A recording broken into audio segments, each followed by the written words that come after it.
Hi guys, good morning. This is cost volume profit analysis. This is chapter 5. Yeah, chapter 5. Great, and we look at cost volume profit analysis in this chapter. This fundamentally in this first part, I probably will break this up into about like 3 or 4 parts, right? Like usually these 10-minute things. This initially looks fundamentally at break-even analysis. So we start off looking at break-even analysis for a single product. Nothing that you probably be unaware of. I imagine you've come across this, and we'll grow it if you like and extend this argument. So we're pretending for the meantime you are selling just the one product.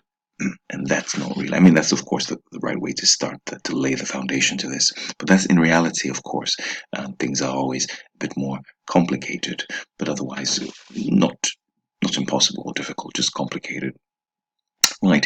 CVP analysis is also referred to as break-even analysis, and really ultimately, as we grow this initially, I mean, it has always been that, but maybe never described as that. It is very much a sensitivity tool, so a way of carrying out what if analysis, right?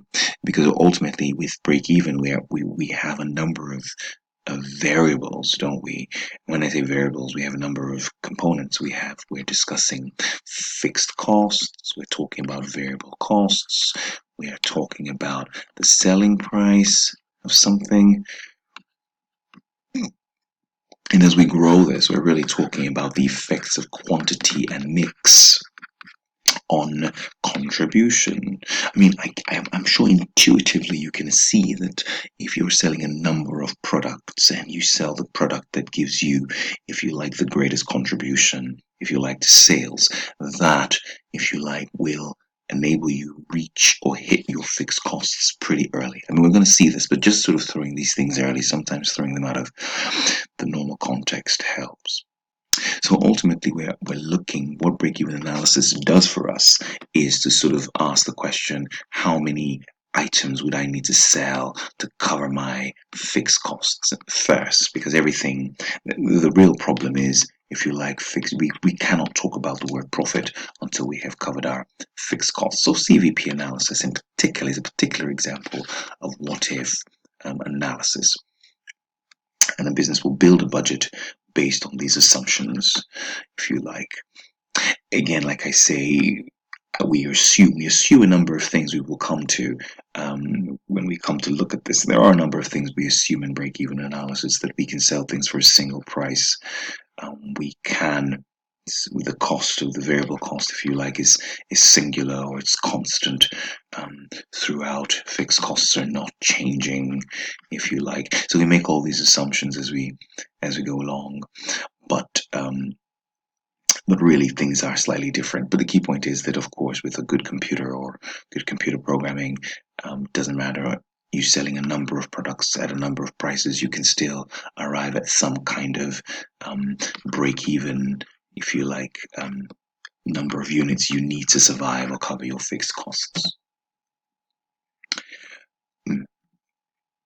Right, yes. And again, you might remember, again, you might not, but break-even, when we talk about break-even, we're really saying here, this is the scenario, we're really asking how many units do you need to cover your fixed costs? And really the key point here is, at that point, imagine you were selling a product for £10 and it had cost you £5 to make, and you needed 1,000 units to break even. So here we are, 1,000 units, and that's equal to £10,000.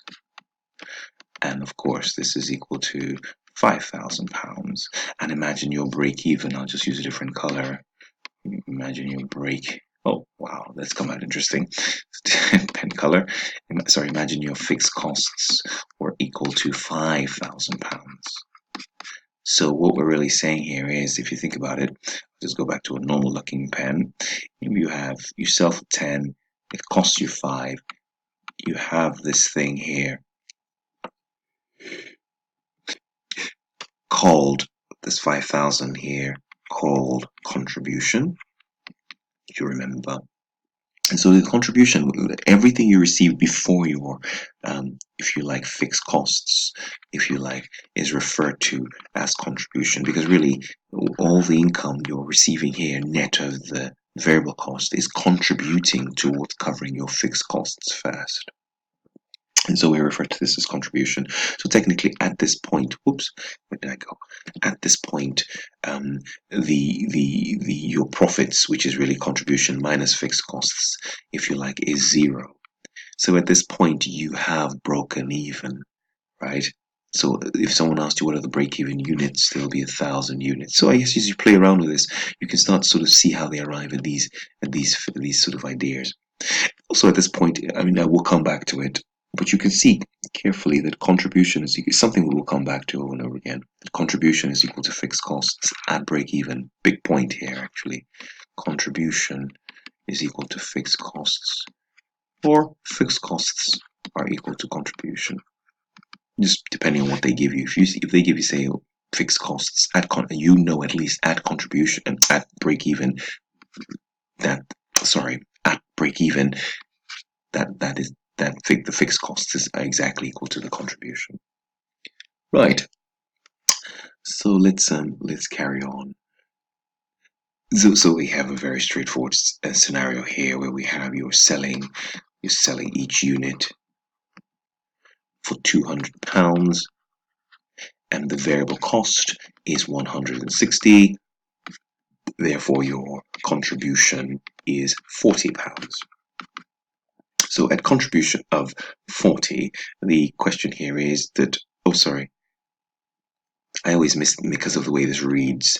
Actually, you can see here it contributes 160. So here, what we have here is your selling price is, and your variable cost is 40, and your contribution is 160. I always read this so quickly, and I think this means the variable cost. So there we are. That's your contribution.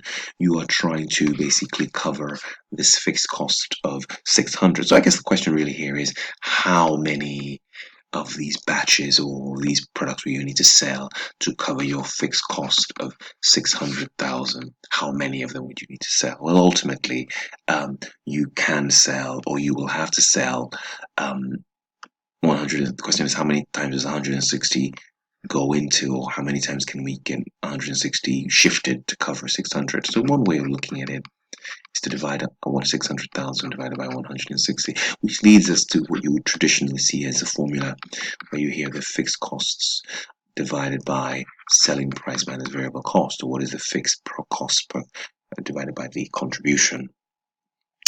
And this is how we arrive at that, technically, what we call that formula, if you like, of fixed cost divided by contribution, right? So we have fixed cost of 600,000 divided by 160.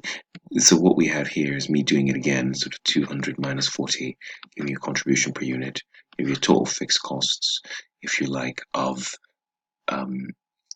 600,000. So in order to break even, you can see here we need to cover our fixed costs.